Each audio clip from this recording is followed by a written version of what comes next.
Hola, ¿qué tal a todos? Bienvenidos a su programa Nihana Titani, en nuestra versión de cuarentena. Seguimos en cuarentena y en esta ocasión con el maestro Nicolás Quirós. Nicolás, ¿cómo estamos? Bien, doctor, ¿Qué dice la cuarentena? pues tratando de sobrellevarla, ya queremos salir. Ya nos urge salir, ¿verdad? Oye, estaba checando la semblanza que me enviaba, eh, que también estudió en el TEC de Monterrey, en el TEC de Puebla. Yo estudié en la de bachillerato y en el Tecnológico de Puebla también. ¿En qué años más o menos? Yo entré allí en el 82 y salí en Ah, el 85, yo de las entré un año últimas después. Yo salí en generaciones. el 80. Ajá, yo salí en el 86. Creo que 2 años después cerraron. Ajá, sí, ya eran de Entonces, las pues, últimas. ya los demás Sí, no me creen que hubo bachillerato ahí. La gente no cree, pero bueno, no somos unos fósiles ahí vivientes, ¿no? ajá. Que, Y que nos estudié la carrera de técnico en electrónica ahí. Yo también. Ah, Digo, mire. a lo mejor Pero si entonces, coincidimos en algún laboratorio o algo así. yo creo que sí. Sí, sí, sí, sí. Bien, entonces, después del bachillerato tecnológico, pero ¿cómo decidió ir a ese bachillerato? ¿No? Porque, bueno, en mi casa querían que fuera yo a la prepa, ¿no? Que fuera yo de la universidad. Yo de entrada quería sí quería una carrera técnica, aprender algo de electrónica, aprender a arreglar aparatos, pero ¿usted cómo decidió eso? Cuando salí de la secundaria, traté de ver un poco qué carrera, bueno, no qué carrera, sino dónde podía continuar mis estudios. Y entonces vi que en el Tecnológico de Puebla había bachillerato y también una carrera técnica. Y pues pensando en que si no siguiera estudiando, pues ya también tenía esa carrera técnica. Y en la secundaria llevábamos un taller, no recuerdo si era electrónica el taller, pero sí veíamos cosas eléctricas y electrónicas. Y ahí me empezó a llamar la atención y al ver que en el tecnológico había esta carrera técnica en electrónica, fue lo que me motivó para entrar allá. ¿Era secundaria, ¿Perdón? era secundaria técnica la suya? No, yo estudié en la secundaria José María Lafragua, que era por comparación, que Ah, estaba en el centro, en la 7 Poniente, no, 7 Oriente y la 2 Sur. Ahí ajá. estuvo por muchos años. Es curioso, ¿no? Porque no todas tenían talleres, no todas las secundarias tienen talleres. Esa No, está. tenía eso y recuerdo alguno, le digo, de mis profesores, no me acuerdo si fue en segundo año o en tercero de secundaria, que nos dieron ese taller, porque recuerdo posiblemente en primero tuvimos un taller de dibujo. Y le digo, no sé si en segundo o tercero tuvimos ese taller de electricidad y electrónica, que en ese entonces, de hecho, me tocó conocer al señor o al ingeniero Torres, de Electrónica Torres, que estaba allí Ujú. en ese entonces estaba en la 16, sobre la 16 de septiembre, su tienda, supongo yo que entre 11 y 9 Poniente, Ah, sí, es cierto. Y luego la y, vuelta, ¿no? Se puso y sobre luego la dio 11. la vuelta. Y como que Sí. era de las tiendas donde nos orientaban, porque él era ingeniero en electrónica. Entonces, No, pero yo cuando creo uno que era iba, la meca, ¿no? De los técnicos. O sea, tú, a lo mejor él no tenía las piezas, pero te decía, te daba una idea de cómo que podías cambiar, ¿no? O por cuál podías sustituir. Sí, exacto, era una cosa increíble con él. sí, y en ese entonces vendían unos kits para armar. Y recuerdo que en la secundaria, yo no recuerdo que me lo hayan dejado en la escuela, pero armé el radio de galena, no sé si lo recuerda, que no Uy, tiene, sí, yo siempre quedo hermano de esos. bueno, yo lo armé en la secundaria, antes de entrar al bachillerato, y no podría creer que pudiera funcionar sin baterías o sin Sin conectarlo a la batería, sí. energía eléctrica. Entonces, lo armé, funcionó, no se escuchaba muy bien, pero sí se escuchaban algunas estaciones de AM y pues me quedé con esa inquietud de cómo podía funcionar algo sin tener una fuente física que nosotros palpamos, para que funcionaran los circuitos electrónicos.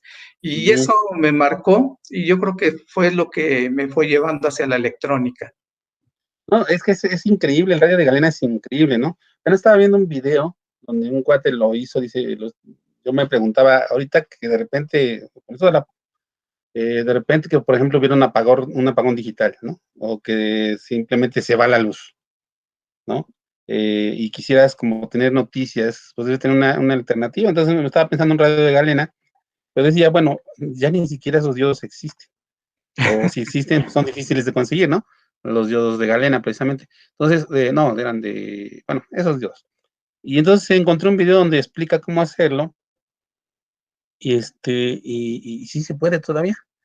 Entonces Sí, valdría la pena, creo que recomendárselo a los chicos, ¿no? Que busquen cómo hacer un radio y con esta, como dice usted, esta magia que es precisamente que la antena recoja la señal, y en este caso le mete un transformador, ese es el punto, ¿no? Le sí. mete un transformador de alto voltaje, precisamente para que genere una señal que pueda captar luego un transistor, creo que le mete.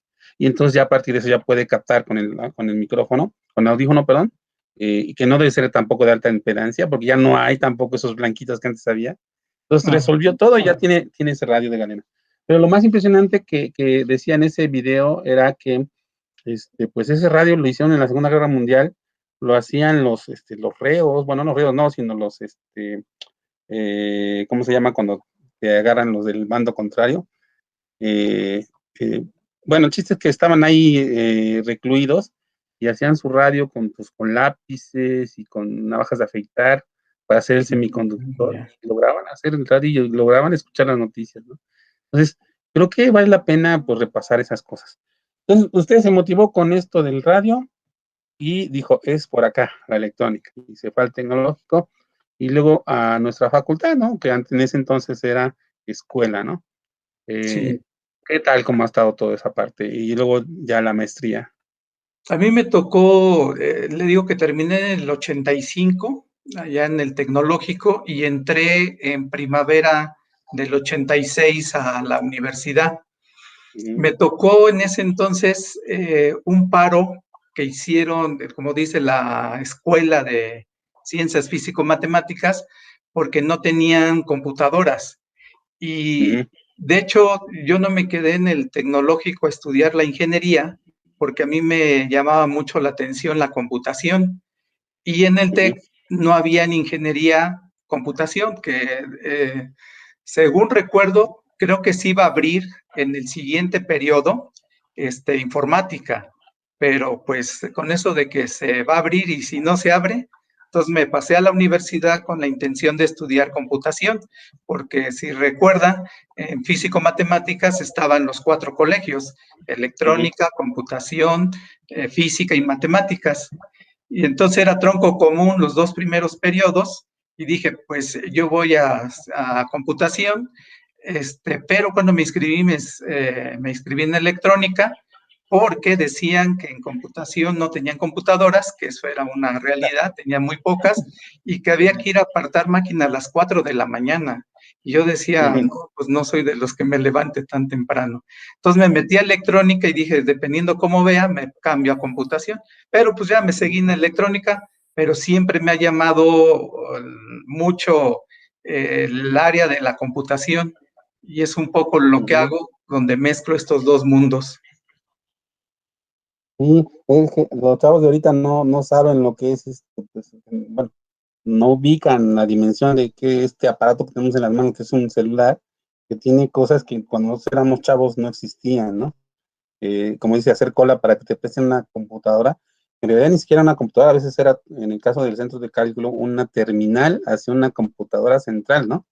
Y en Sí, el caso a mí ya me tocó, entrando un año después ahí a físico-matemáticas, empezaban a tener las PCs con sistema sí. operativo MS2, ¿no? Entonces, llevabas tu disco con tu sistema operativo y llevabas tu disco para poder hacer tus guardados, ¿no? De 5 pulgadas, inclusive.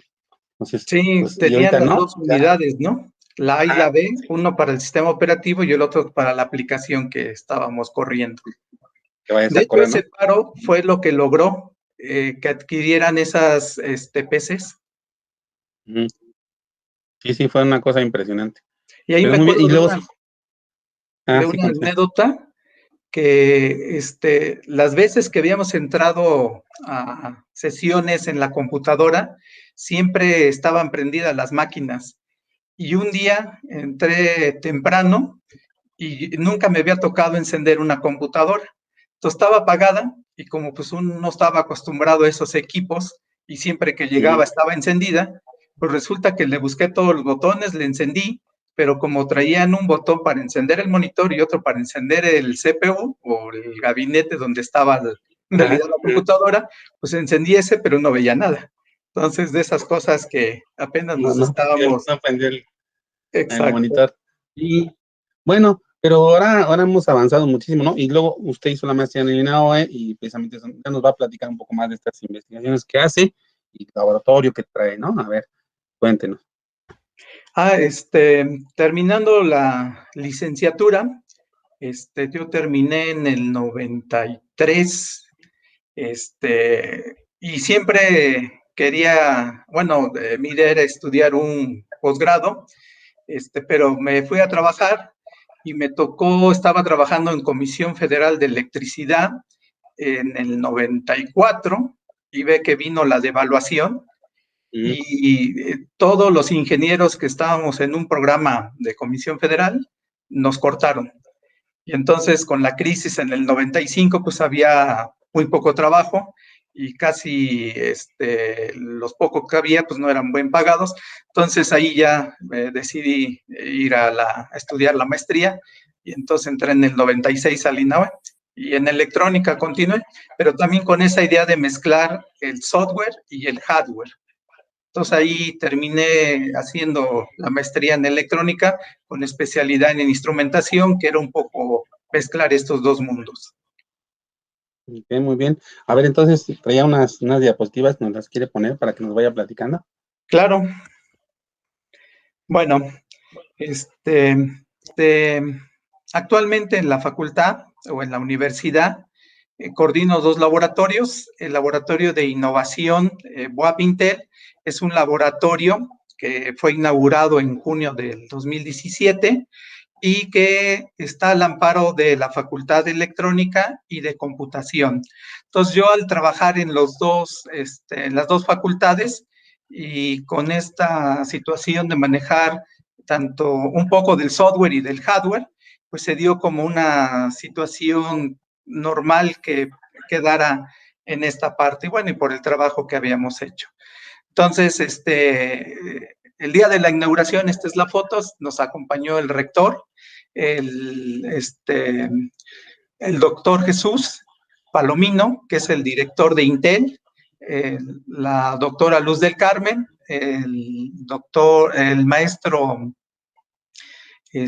ahí se me fue su nombre, de computación, es el director de computación, se me fue su nombre, perdón. No, sí, Eh, es el director de computación. Sí, el director de innovación Intel Guadalajara, y bueno, ahí estamos. Entonces, ese laboratorio fue creado para trabajar un poco sobre los temas de IoT, temas de tecnología, viendo innovación y un poco centrado en lo que es el IoT. Que es la Internet de las cosas, ¿no? Sí, sobre el Internet de las cosas. Esa es la idea, o eso fue el fin de crearlo. Intel tenía esta idea de crear en el país una serie de laboratorios que trabajaran este tema.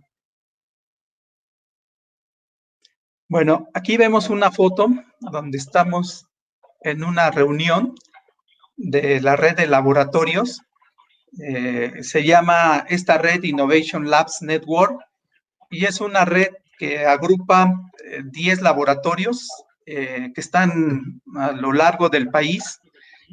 Hay uno, por ejemplo, en Tijuana, hay otro en Yucatán, y les digo, en el país somos 10 y cada año hacemos una reunión para platicar sobre los trabajos que hemos hecho, los proyectos que se han realizado, capacitarnos en esta reunión que son 2 o 3 días sobre temas de innovación, tanto en software como en hardware.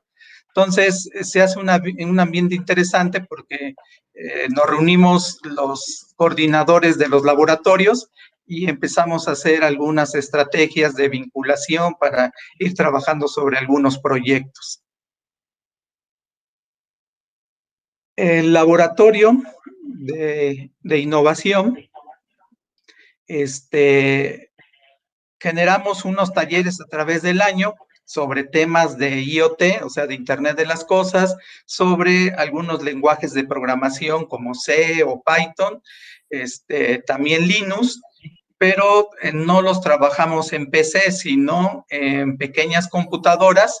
En el caso del laboratorio, Intel nos donó unas computadoras llamadas Intel Edison, que son unas computadoras de 10 centímetros por 7 centímetros más o menos, una computadora completa. Y ahí enseñamos Linux, cómo trabajar estas computadoras con Linux, cómo programarlos con C, con Python y algunos otros lenguajes como Java. También damos talleres sobre sistemas operativos de tiempo real en microcontroladores ARM. Hemos dado también de asistentes de voz y de algunos otros elementos que manejamos en el laboratorio. Y recibimos alumnos de servicio social, práctica profesional o algunos que solamente tienen el interés de trabajar, entonces ahí colaboran con nosotros. ¿A esos alumnos desde qué nivel reciben? ¿Desde bachillerato o desde licenciatura? Bueno, como está aquí en la universidad y está, le digo, apoyada por estas dos facultades, generalmente los alumnos que recibimos son de estas dos facultades, de la Facultad de Computación y la Facultad de Electrónica. Pero también hemos tenido alumnos del Tecnológico de Puebla, en el laboratorio, pero básicamente de nivel licenciatura. Y generalmente nos ayuda mucho ya cuando van como en quinto semestre, porque una materia que es fundamental es la de microcontroladores que llevan, tanto en computación como en electrónica tienen una materia parecida, y aquí como lo que hacemos es trabajar con procesadores, nos ayuda bastante. Pero sí hemos tenido jóvenes de más o menos de cuarto que han entrado a trabajar con nosotros, donde todavía no manejan esa parte, pero van aprendiendo cómo utilizar el software y el hardware para realizar algunas aplicaciones. Muy bien. En el laboratorio también hemos hecho en el 2018 y en el 2019 un evento que le llamamos Seminario de Innovación e IoT. En este seminario lo hacemos físicamente en la unidad de seminarios de CU, por la capacidad que tiene para que podamos albergar una buena cantidad de alumnos. La mayor parte de los asistentes son de las dos facultades que mencioné, pero ya también llegan jóvenes de fuera de la universidad que tienen que ver con carreras del área de tecnología o de software. Aquí tenemos algunas imágenes de estos dos años pasados, donde hemos tenido pláticas de empresas como Intel, Cisco, Bosch, Microsoft, Eduit, profesores que nos han apoyado también con conferencias que vienen de la parte educativa, como es el INAOE, la UPAED, la Tecnológica de Puebla, o la Universidad Politécnica de Puebla, perdón, y por supuesto de nuestra universidad de diferentes facultades. Este evento lo hemos desarrollado en octubre. Ahorita todavía estamos viendo si lo vamos a realizar.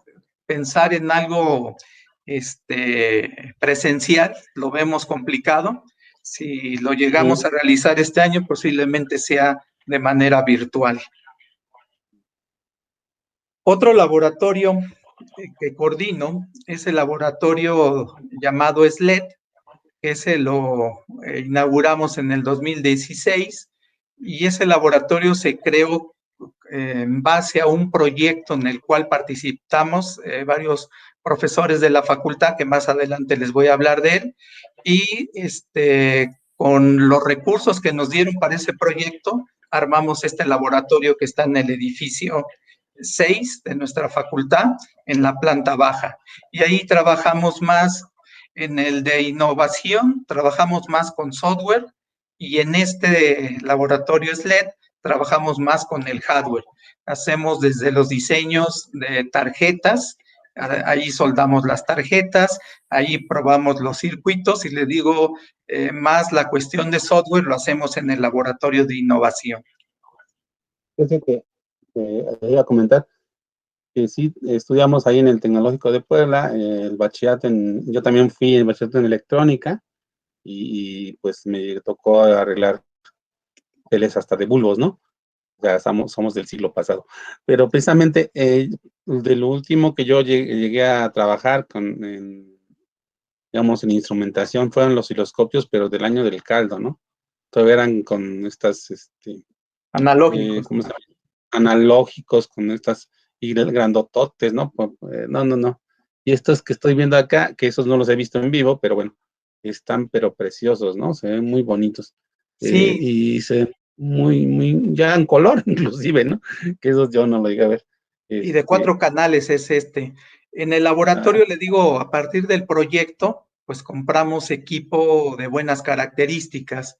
Este es un osciloscopio, digamos, de gama alta, con una frecuencia de muestreo arriba de 500 megahertz, y que nos permite revisar protocolos de comunicación como los más simples, el serial, I cuadrada C, SPI, el USB, el Ethernet.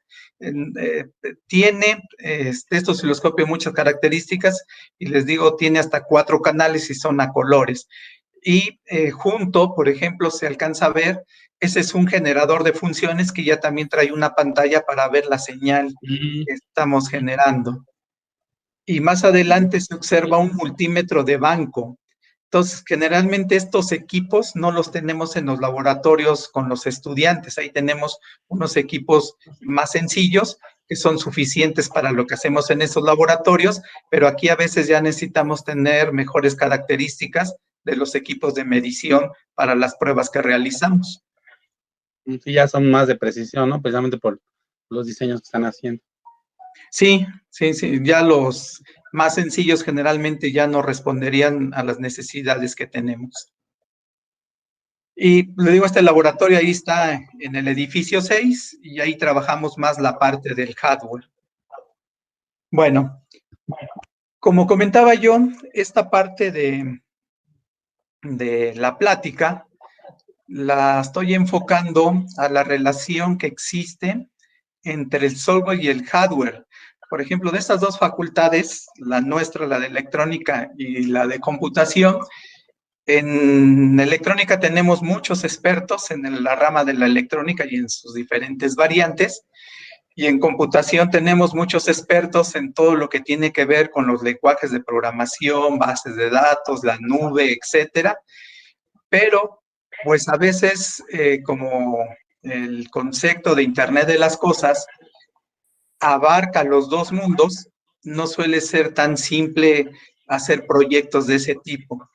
Entonces, con estos dos laboratorios, por un lado trabajamos más en uno el software, por otro lado más el hardware, y podemos vincular proyectos de IoT.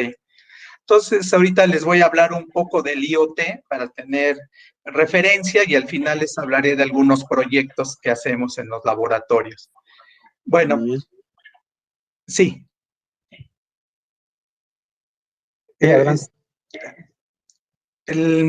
Hemos escuchado sobre todo la primera revolución industrial, pero actualmente hablamos de 4 revoluciones industriales. La primera revolución, que fue de mediados hacia finales del siglo XVIII, y aquí lo que voy a destacar es el elemento clave, tratando de visualizar uno, porque hay muchas cosas que hablar en cada revolución industrial, y no solamente la parte tecnológica, sino económica, social, etcétera. Pero aquí nos enfocamos más a lo nuestro, que es la tecnología. Entonces, la primera revolución industrial básicamente estuvo basada en la máquina de vapor. Entonces empezaron a salir, pues no sé, los trenes de vapor, máquinas de textiles en base a vapor. Entonces el vapor fue el elemento clave en la primera generación, digo, en la primera revolución industrial. En la segunda revolución industrial, el elemento clave fue la electricidad y ya se empezaban a producir, por ejemplo, vehículos en línea, o sea, en una cadena en una línea de producción donde se iban montando parte a parte cada uno de los vehículos. Pero ahí ya las máquinas, ahora los motores, antes eran con vapor en la primera revolución, en la segunda revolución era en base a electricidad. En la tercera revolución entramos en la parte tecnológica como son los circuitos integrados, como son los microprocesadores y entonces microcontroladores, etcétera. Empezamos a automatizar los sistemas. Entonces, ese fue el elemento clave, la tecnología, podríamos decir, los circuitos integrados. Y en la cuarta revolución industrial, el elemento clave son los datos. Y ahorita todo lo que veamos, si vemos un proyecto y queremos poner una empresa, algo importante que necesitamos mirar son los datos que se están generando. Y ahí es donde entra el Internet de las cosas, el desarrollo en la nube, cualquier sensor que pongamos y queremos meterlo en esta tecnología que llamamos Internet de las cosas, pues ese dato analógico, digital que estamos obteniendo, lo vamos a tener que almacenar en algún lado, generalmente en la nube, y ahora todos esos datos podemos hacer empresas solamente con estos datos, y ahí tenemos a las grandes como Microsoft, Google, Amazon, que con los datos que están obteniendo de que nosotros nos conectamos a Internet, están haciendo muchas cosas, están vendiendo información que obtienen a partir de los datos que estamos generando y que le están sacando mucho provecho. Entonces, la cuarta revolución industrial son los datos el elemento clave.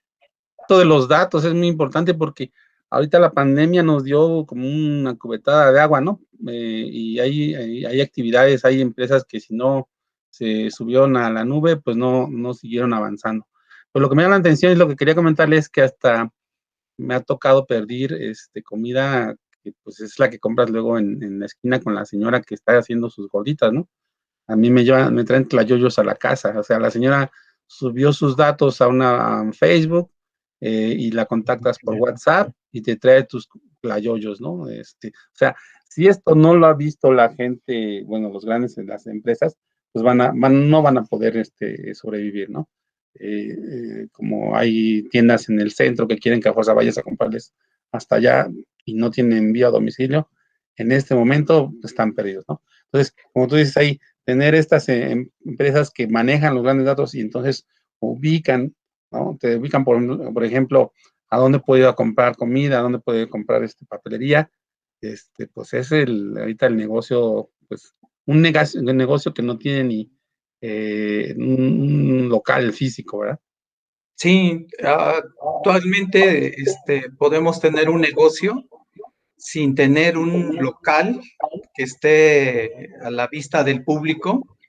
O sea, hay muchas formas con la tecnología actualmente de vender prácticamente todo, ¿no? Entonces, pues nomás hay que tener esa visión.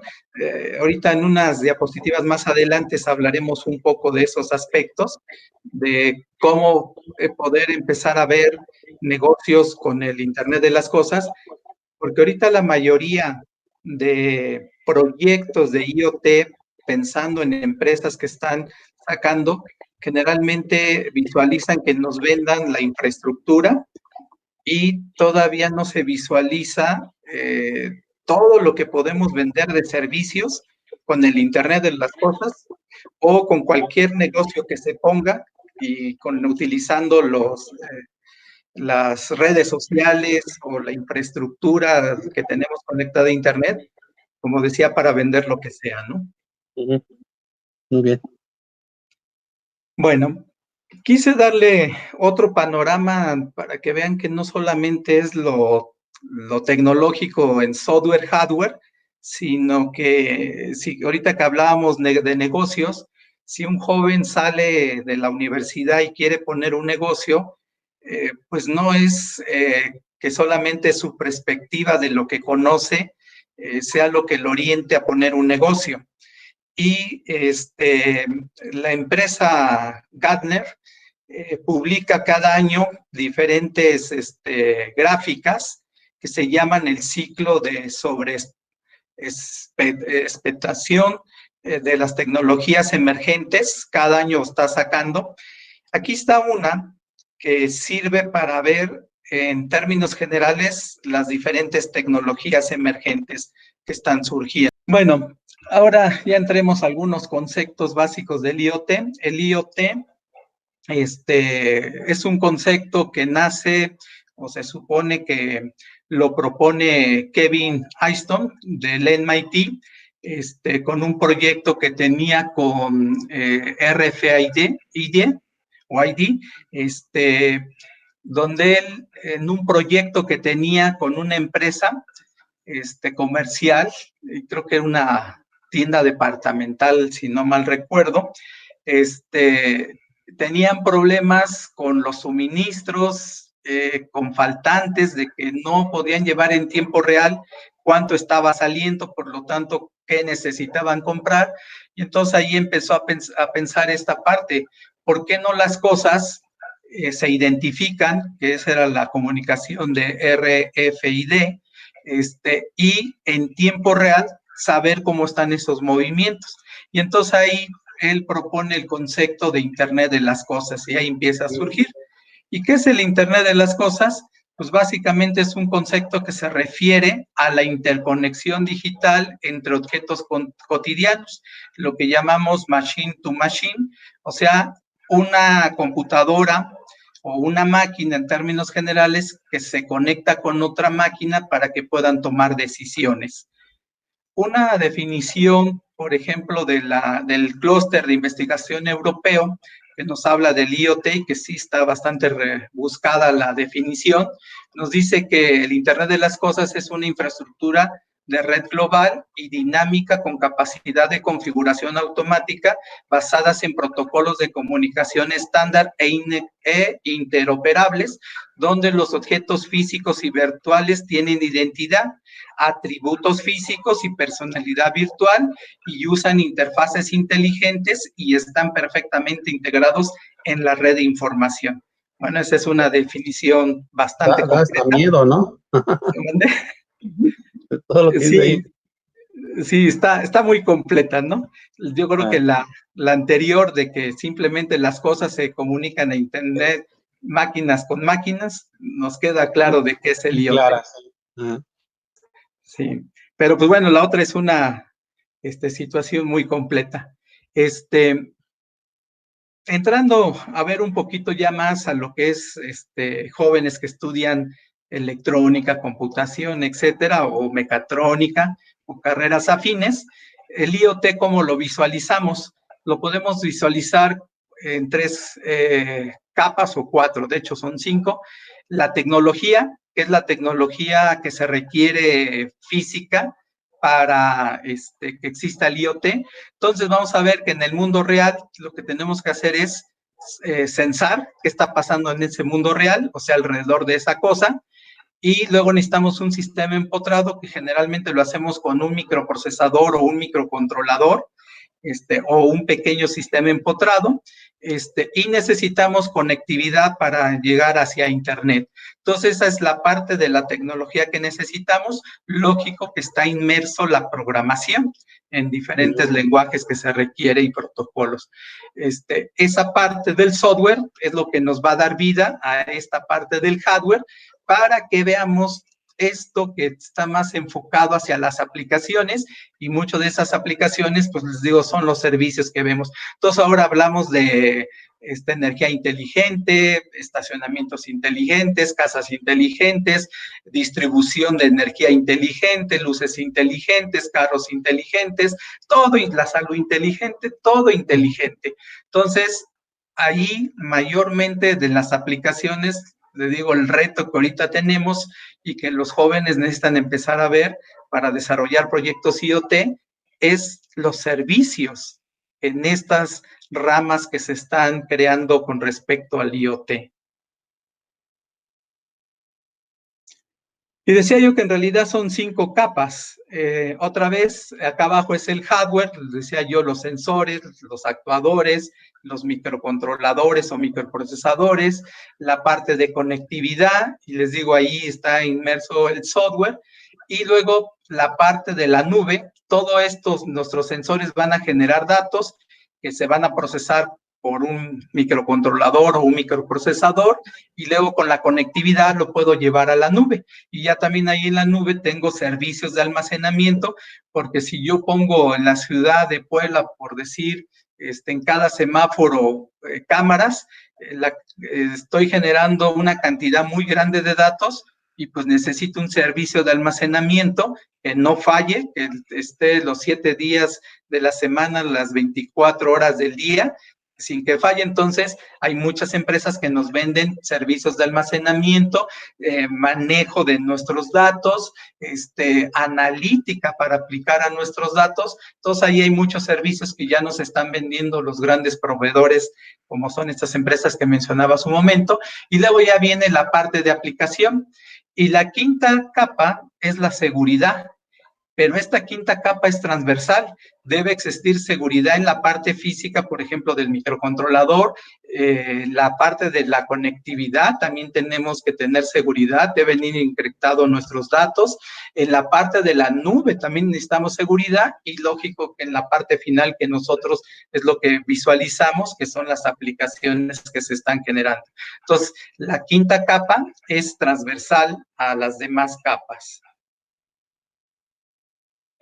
Bueno, y ahí, siguiendo aterrizando hacia lo que ocupamos en IoT, les comentaba yo que mayormente estamos utilizando microcontroladores para recuperar datos que vienen de sensores, o más bien señales que vienen de sensores, que se convierten en un dato que es digital y que con conectividad lo puedo enviar a la nube. Bueno, pero necesito ese elemento que me va a estar ayudando a procesar y a sincronizar los diferentes eventos que necesito que pasen.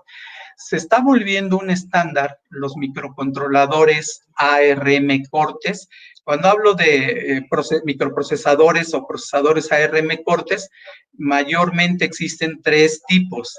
Los Cortex A, que la es de application, los Cortex R, que es de real time, de tiempo real, y los Cortex M, que la M es de microcontroller, o sea, microcontroladores. Los Cortex A, que son los procesadores para aplicaciones, son los que vienen en nuestros teléfonos inteligentes. Entonces, ahí se dice que más del 95% de los procesadores en nuestros teléfonos inteligentes son ARM. Y sí, si vemos ya sea de Apple, de Samsung o de cualquier otra compañía en nuestro teléfono, el procesador que tiene es un ARM Cortex A. Ahorita traen un A72, un A75, un A76, y me parece que ya salió el 77 o 78, no me acuerdo cuál es el número que está. Este es del 2018, si no mal recuerdo esta gráfica, entonces ahí estaba hasta el 75, o 2019, creo que la actualicé la última vez. Entonces, estos Cortex A son los que vienen en todos los dispositivos móviles como tabletas, smartphone, en las Smart TVs, etcétera. Entonces ahí vienen estos que son procesadores de propósito general. Y luego los Cortex R, que son procesadores de tiempo real, de las mayores o de las aplicaciones más fuertes con este tipo de procesadores, son los modems, por ejemplo. El modem que trae nuestro smartphone, con el cual logramos enlazarnos a una red celular, que puede ser un módulo 4G o 5G, generalmente están hechos con un procesador Cortex R que trabaja en tiempo real con grandes cantidades de datos. Entonces, ahí están las mayores aplicaciones de los Cortex R. Y los Cortex M, decía yo, que son microcontroladores, y ahí tenemos varias familias, desde el M0, el M0+, el M3, el M4 y el M7, que es el más poderoso. Y tenemos unos que manejan una cuestión de seguridad en la ejecución de los programas, que es el Cortex M33, RM23 y me parece que ya salió el 35. Entonces, estos microcontroladores se están volviendo un estándar en el IoT. ¿Por qué? Porque siempre que hablamos de un procesador ARM, se da por sentado, porque así es, que son de bajo consumo de energía. Por eso es que vienen en todos los dispositivos móviles, como decía, las tabletas, los smartphones, porque funcionan con baterías. Es primordial el ahorro de energía. Entonces, lo que trabajamos generalmente en la carrera, o en las diferentes carreras que tenemos, y queremos manejar IoT, utilizamos microcontroladores de tipo. Por ejemplo, está mucho para los makers, los Arduino, pero ya también en Arduino hay varios modelos que son con microcontroladores ARM, desde el M0 hasta el Porque el M7. Arduino no tiene estos, ¿verdad? Sí, también ya. Pero bueno, Sí. el inicial no era uno de estos. Era algo No, más sencillo. en el caso del, por ejemplo, el nano, el micro, el uno, etcétera, todos son microcontroladores de la empresa Atmel, que la compró Microchip, entonces son de Microchip, y son microcontroladores de 8 bits. Estos ARM que estoy hablando, de los que son M, que son microcontroladores, todos estos son de 32 bits. Pero ya en Arduino existen tarjetas con estos microcontroladores. Son los menos, pero sí hay. Todavía la mayoría sigue El utilizando. año pasado o este año, no me acuerdo. Una, ¿no? Que ya tiene varios de estos elementos que estás diciendo. ¿No? Que Este, bueno, ya tiene la Duo, no sé si lo ubique. La DU también tenía esto. Es una RM, No sabía. Porque sí. apenas salió uno nuevo que tiene ya bueno, ya está para IoT, pero el Duo Ya. sí tiene razón, ya tenía conexión de Wi-Fi. Ajá. Ahí, que generalmente los micros no vienen para IoT. Lo que en Arduino, lo que entendemos por Arduino son la tarjeta, la plataforma de desarrollo, porque le decía, por ejemplo, de este Uno, Nano, etcétera, el micro es un Atmel, un ATmega, que es de la empresa, le digo, Microchip, y él no está en sí adaptado para IoT, pero en la tarjeta, si le ponen Bluetooth, Wi-Fi, ya entonces mencionan, o Zigbee, etcétera, ya mencionan que son tarjetas Arduino para aplicaciones de IoT. Y sí, son las Entonces, menos conocidas. agregándole la conectividad, ya queda listo para aplicaciones IoT. Y sí, ya tiene varios modelos. No manejo prácticamente lo que es Arduino, entonces no me sé, digamos, de los recientes y eso, pero sí hay varios modelos que ya lo tienen. Y le decía que se está volviendo un estándar. Por ejemplo, si queremos seguir manejando Arduino, porque está hecho básicamente en lo mismo, tenemos otra plataforma de desarrollo hardware-software, open source, como lo que es Arduino, que se llama Mbed. Mbed,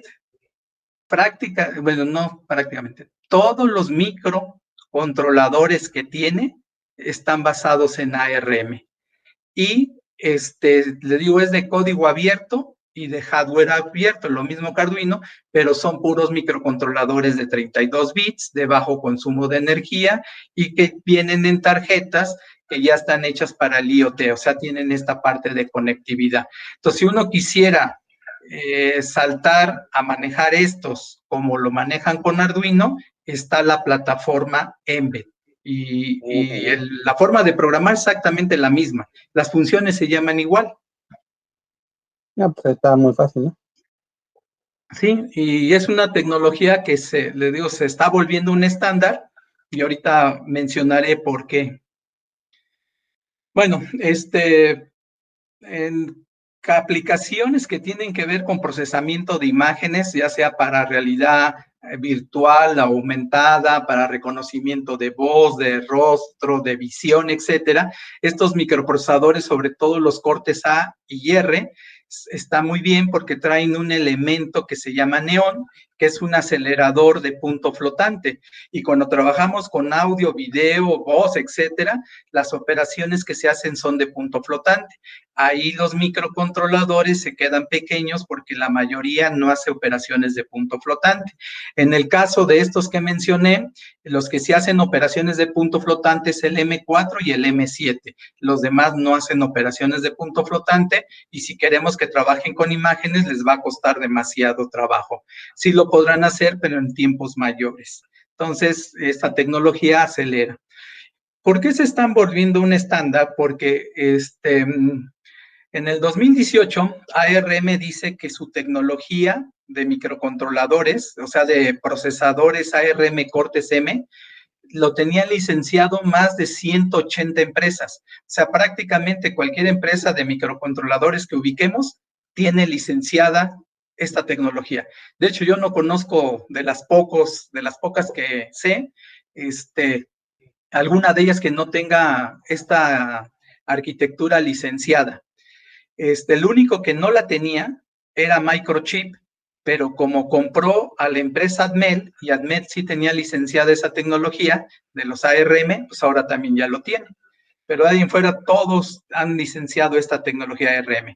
Bueno, los microprocesadores ARM que les mostraba acá, los fabrica una empresa que se llama RM Holdings, que es una empresa británica, y que diríamos que ellos no fabrican. Lo único que hacen es diseñar y se lo licencian a quien quiera fabricar. Hace como 2 años, más o menos, nos dijo Apple, anunció que para el 2020 ya iba a sacar sus computadoras, o sea, sus PCs, que ellos no les llaman PCs, sus Mac, pero es una PC, es una computadora personal, que ya iban a salir con, que ahorita traen microprocesadores, por ejemplo, de Intel, que ya iban a salir con sus propios procesadores, pero Apple no tiene diseños de procesadores, ellos no diseñan procesadores, pero sí fabrican procesadores. Entonces, lo que tienen licenciado es la arquitectura ARM, y lo que hacen ellos al licenciarlo, pues ya lo pueden fabricar. Y de hecho, con quien tienen alianza para hacer eso es con la empresa Qualcomm. No sé si ha escuchado los Snapdragon, Sí, para que son, celulares, ¿no? ajá, que esos no son procesadores, sino son SoCs, pero dentro de ese SoC, los procesadores que se tienen son ARM.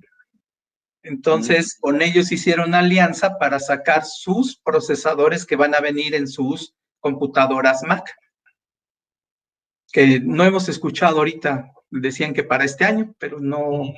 No creo que salga ahorita. Sí, más corta con la situación que tenemos de la pandemia, no creo que quieran lanzarlo también. Bueno, con los microcontroladores de 8 bits teníamos un problema.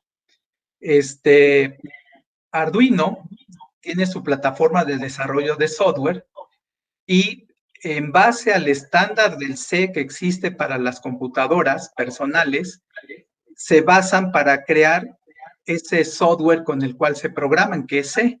En realidad es C++, pero digamos C. Los PICs, que son muy conocidos y en la facultad los manejamos mucho, hay muchas empresas que han creado IDEs, o sea, ambientes de desarrollo integrado, casi todos basados en C, y cada empresa que saca un ambiente para desarrollar mediante el software, hace modificaciones al estándar que está para las PC. Entonces hay un relajo muy fuerte si uno diseñó en una plataforma y se quiere cambiar a otra y en ambas estamos trabajando en C, pues no se puede porque hay que hacer varios ajustes. Bueno, ARM, al ver este problema que también estaba surgiendo, ellos estandarizaron todo. Esto que tenemos acá abajo, este es el procesador, pero esto es el procesador, estos son la parte de los periféricos de comunicación, como el serial RC232, el USB, el SPI, etcétera. Periféricos especializados que tengan en el microcontrolador, la parte de depuración y todo lo que está aquí arriba en color azul, ellos crearon unas bibliotecas estandarizadas en el C99, que es el que existe para las PCs, para lo que hacemos con las computadoras personales. Y entonces decía yo que hay cerca de 200 empresas que fabrican microcontroladores basados en ARM Cortex-M, y como está estandarizado todo, pues yo puedo utilizar aquí mayormente, si trabajo con un IDE de una empresa y si me cambia otro, en teoría debe de funcionar sin mayor problema, porque lo que hicieron fue estandarizar la forma en que trabajamos para programar los microcontroladores. Y eso está muy padre.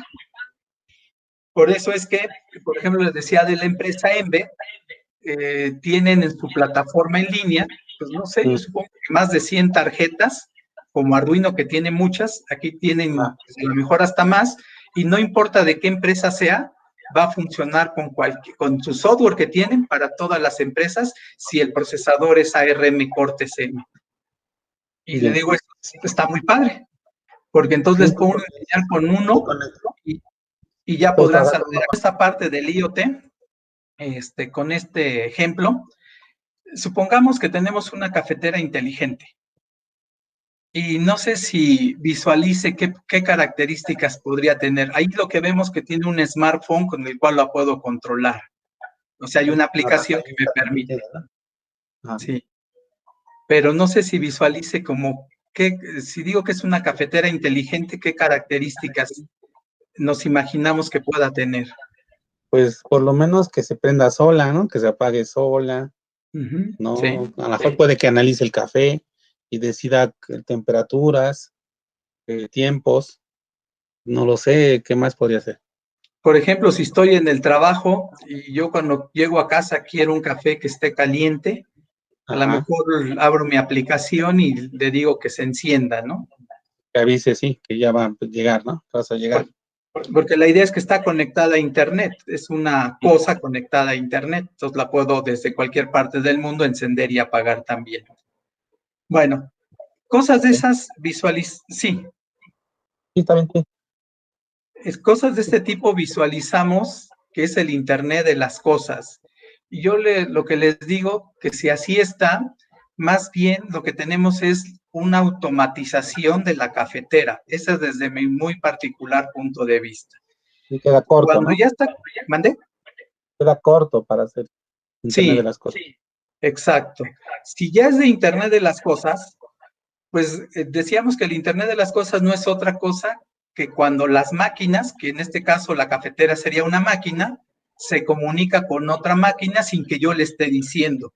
Por ejemplo, mi smartphone es una máquina y mi cafetera es la otra máquina y ellas dos se pueden comunicar para que enciendan la cafetera sin que yo abra la aplicación y le esté diciendo.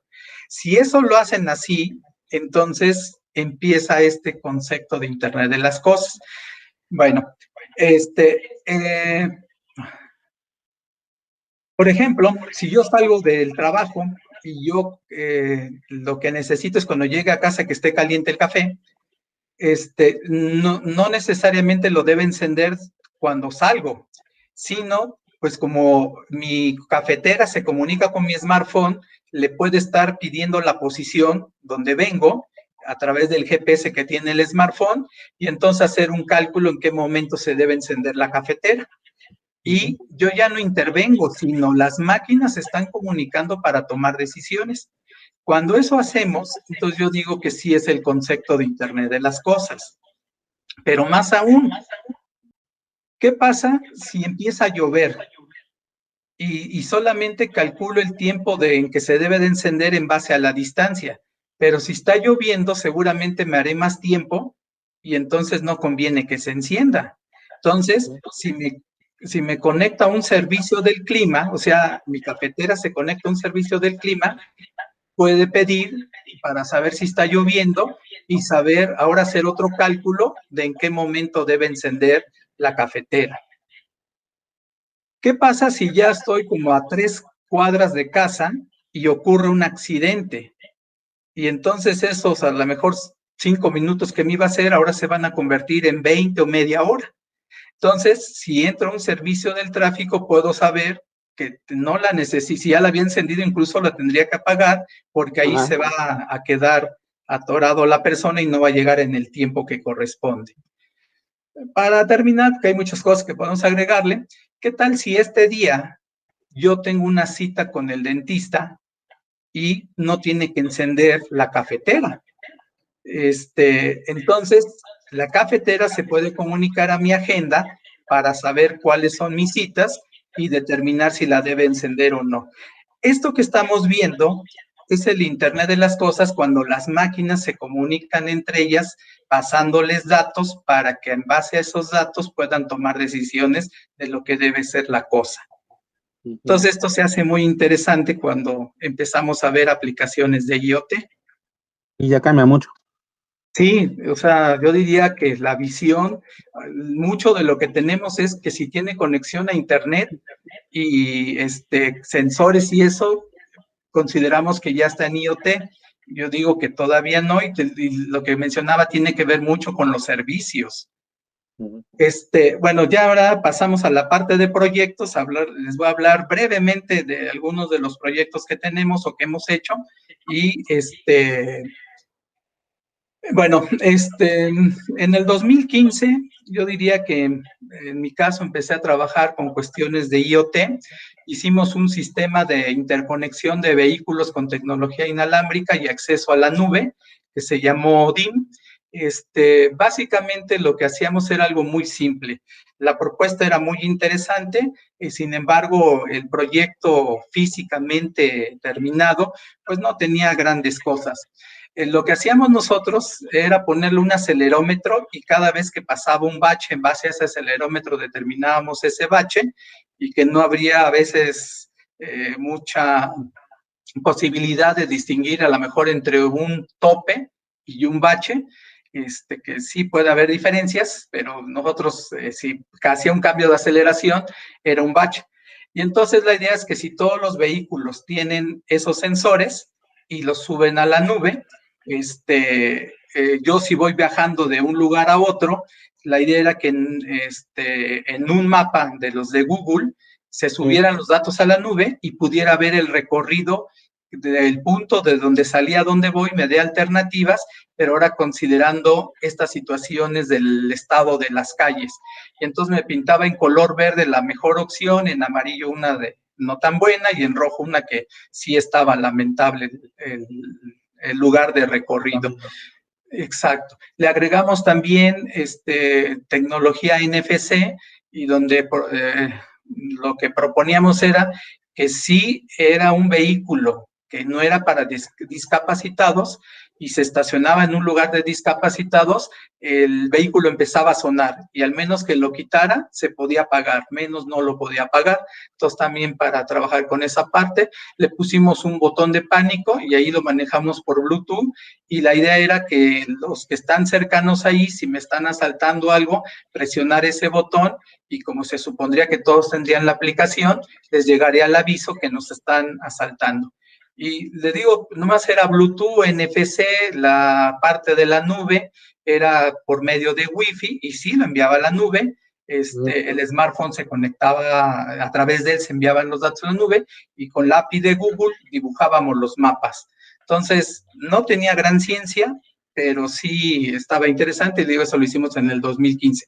También hicimos un refrigerador inteligente bajo este concepto, esto lo hicimos como en el 2014, donde la idea es que cada vez que metían un producto, tenía un lector de código de barras, en muchas de las cosas que compramos y metemos al refrigerador traen este código de barras, y la idea es que, por ejemplo, las tortillas no tienen, le poníamos en una bolsa el código de barras y decíamos cuánto se metió. Cada vez que se sacaba, pues se sabía que ya no había ese producto.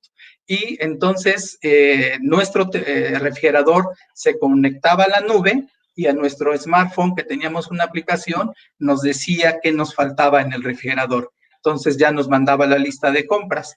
Hicimos una lavadora controlada por voz, que entra al IoT porque lo hicimos en dos versiones. Una bajamos en las bibliotecas de reconocimiento de voz en el smartphone y otra lo dejamos en la nube, y entonces ahí también entraba el concepto de Internet. Pues, actualmente tenemos un proyecto en el cual está involucrado la facultad y ahí el laboratorio de SLED, donde la universidad trae un proyecto de movilidad, no sé si lo ha escuchado, y lo tiene el Instituto de Ciencias Sociales de nuestra universidad. Bueno, es un proyecto donde los jóvenes podrán ver en su smartphone dónde viene el STU.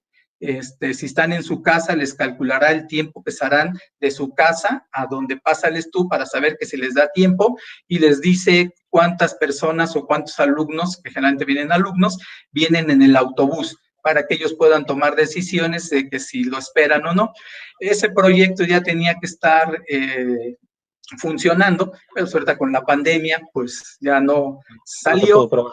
y el rector pidió que se le metiera la parte de los robos o asaltos que se habían tenido, porque eso no estaba contemplado, entonces que también manejara cámaras, más cosas, y entonces va a evolucionar el proyecto. Y la facultad estamos participando ahí, y le digo con el laboratorio de SLED, que ahí vamos a armar las tarjetas que van a estar en el vehículo. En esa primera etapa tenemos que ver cómo va a evolucionar. Aquí menciono algunos de los más interesantes. Les decía el primero de Odín, que le comentaba, en el 2015 lo hicimos y lo metimos al concurso que sacó Intel, que le llamó Copa Intel en el 2015. No recuerdo cuántas universidades participaron de todo el país. A lo mejor me esté equivocando, pero yo recuerdo entre 100 y 200 y creo que pasaron a la final solamente 20. Y de esas 20, nosotros nos llevamos el primer lugar. Aquí Wow. le digo que yo trabajo en las dos facultades. Si lo visualizamos, era una buena parte de software, que es acá donde yo digo que tenemos que hacer una vinculación o saber que si queremos desarrollar IoT necesitamos software y hardware. Y fueron puros jóvenes de computación ahí. Y nos llevamos el primer lugar, nos llevamos la Copa Intel. Lamentablemente ya no volvió a sacar el concurso Intel y se ganó un pase para la Copa Mundial que se celebró en China, que ahí ya no se ganó nada. Bueno, experiencia y todo lo demás.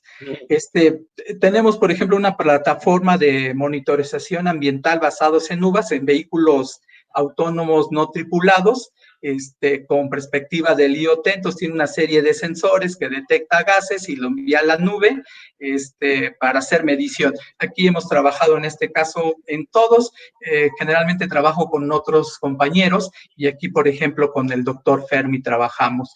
Este es un sistema de un joven, se llama José Eduardo García, espero no equivocarme, creo que no, que también pasó por el laboratorio de innovación con una propuesta de agricultura inteligente y que actualmente montó una empresa que se llama IoT y que al parecer le va muy bien. Esa es un caso de éxito. Han sabido, y él es mecatrónico y se juntó con una compañera en la empresa que es de energías renovables, entonces hicieron buena pareja en el Oye, proyecto y les ha ido muy me bien. suena, ¿no hicieron esta propuesta desde una materia que le llaman ellos de relleno, que era presente proyectos y más de algo así? Yo creo que sí, porque, pero empezaron a trabajarlo en alguna de esas materias y en otras también, incluso ya no materias, pero puede ser que por ahí haya empezado y Sí, sí. cruzaron por el Que me suena, laboratorio. creo que yo califiqué ese proyecto Ah, en esa materia. y a ellos los llevamos también a una exposición de proyectos que se hizo allá en Intel Guadalajara y pues también les fue muy bien. Ahí estaba chistoso porque nos ganó un proyecto de una tortilla que le integraban proteína y ese tipo. Entonces nos parecía muy difícil evaluar un proyecto tecnológico contra otro que es tecnológico, pero en alimentación. Uh-huh. Tenemos también en el laboratorio de SLED proyectos automotrices y este es uno de ellos. Existen unas pruebas de simulación que se hacen para detectar qué sucede cuando un auto se impacta y mayormente, como la imagen que estamos viendo, se utilizan cámaras de alta velocidad, pero el muñeco que aquí vemos, que en inglés le llaman dummy, puede llevar hasta más de 100 sensores. Entonces, había una iniciativa muy padre en el 2015 donde participamos una serie de instituciones encabezados por Volkswagen de México, INAOE, Ibero, UPAE y BUAP. Y en BUAP nosotros ahí en electrónica. Este proyecto fue un proyecto PEI, que son proyectos de estímulos a la innovación, donde el CONACYT aportaba pues, una cantidad muy fuerte y se había planteado a 3 etapas. Lamentablemente, solamente se realizó la primera etapa y ya no hubo financiamiento para las otras 2 etapas. ¿Qué se buscaba con este proyecto? Crear un laboratorio de punta especializado en pruebas para el área automotriz. Ahorita, las empresas que están en México que nos venden autos, nos puede decir que trae bolsa de aire, que se activa en tantos milisegundos, que trae cinturones, que si hay un choque se activa este elemento de seguridad pasivo-activo, etcétera, pero no hay nada, México no tiene ningún laboratorio, y en este caso el gobierno, que es el que checa las normas que se cumplan, no se tiene ningún laboratorio especializado para poder verificar si lo que nos dicen las empresas que nos venden un auto efectivamente se cumple.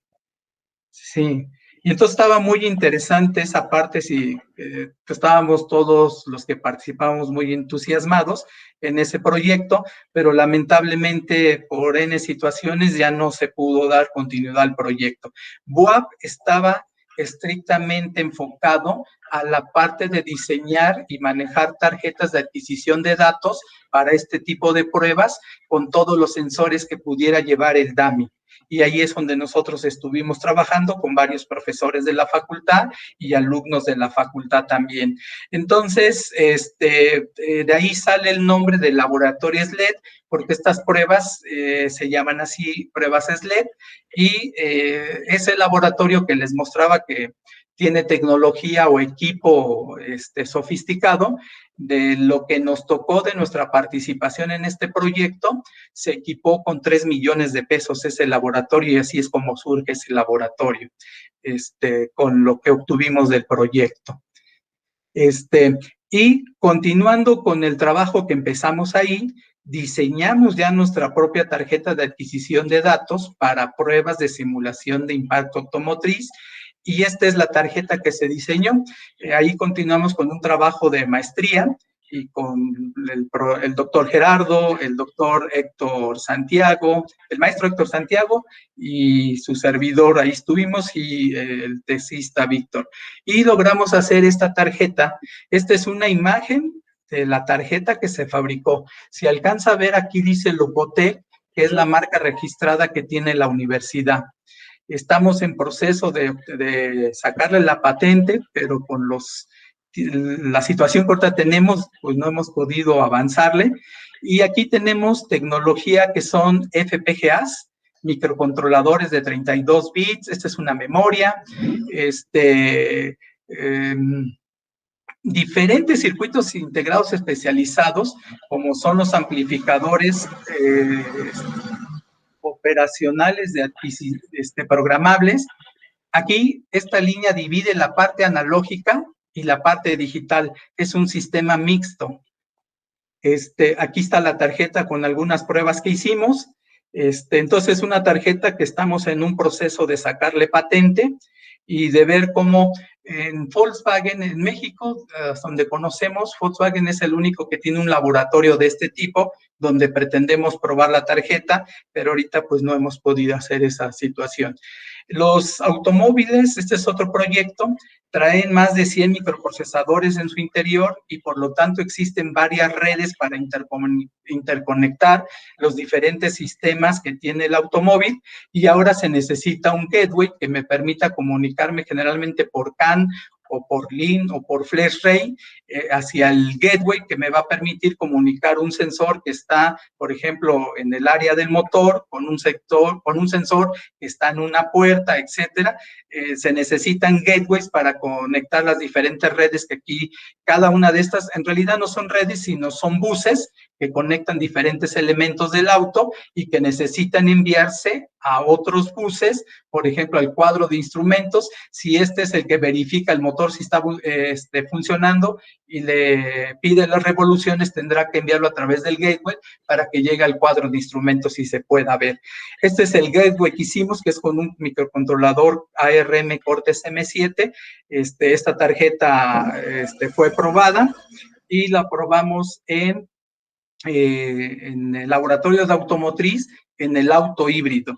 Todas estas tarjetas las hemos probado, pero todavía faltan pruebas y si queremos que cumplan con lo que requieren el área automotriz, necesitamos certificar las tarjetas. Tenemos otra que creamos para experimentar los buses automotrices. Ahí trabajamos con la gente del área de automotriz. Nosotros diseñamos, fabricamos la tarjeta y la idea es que las podamos ocupar en los laboratorios que tenemos. Por ejemplo, esta tarjeta la diseñamos con unos chicos de licenciatura que también ganaron un primer lugar en la FEPRO. Bueno, ese es un poco de lo que hacemos así rápidamente en los dos laboratorios que coordino. Y el laboratorio de innovación BOAP Intel se encuentra en el edificio EMA7 205, el laboratorio SLED en el edificio FC6 en la planta baja, y mi oficina está en el edificio 2, cubículo 210, y bueno, ahí está mi correo por si quieren tener mayor información o contactarnos, pues lo pueden hacer a través de este medio. Bueno, oye, ya nada más una última pregunta, ya, sí. Si se llegara a llegar a una cierta normalidad, a una posibilidad, ¿estarían abiertos a tener visitas de muchachos que quieren ir a conocer pues así que el laboratorio y los instrumentos que hay por ahí? Sí, no tenemos ningún problema. De hecho, hemos tenido varias visitas, incluso hay algunos videos en las redes sociales de la universidad que han ido a filmar, pero si quieren una visita física también. Generalmente son laboratorios de desarrollo donde estamos soldando, armando, desarmando, y seguramente lo que verán en algún momento que pueden observar muchas cosas ahí, porque cuando uno está armando, probando, lo que menos quiere es mover nada, desconectar y volver a conectar, porque ahí nos llevamos mucho tiempo, pero sí, sin ningún problema. Bueno, maestro Nicolás, pues te agradezco mucho pues habernos aceptado aquí la plática. Esperamos, ahora que vea la normalidad, pues ir a hacer un videíto también del laboratorio, ¿no? Para mostrarlo a los que nos están viendo aquí del programa. Y pues muchísimas gracias por estar con nosotros. No, al contrario, muchas gracias por haberme invitado. Bien, entonces nos despedimos. Fue Manijana Titani y los esperamos para la próxima.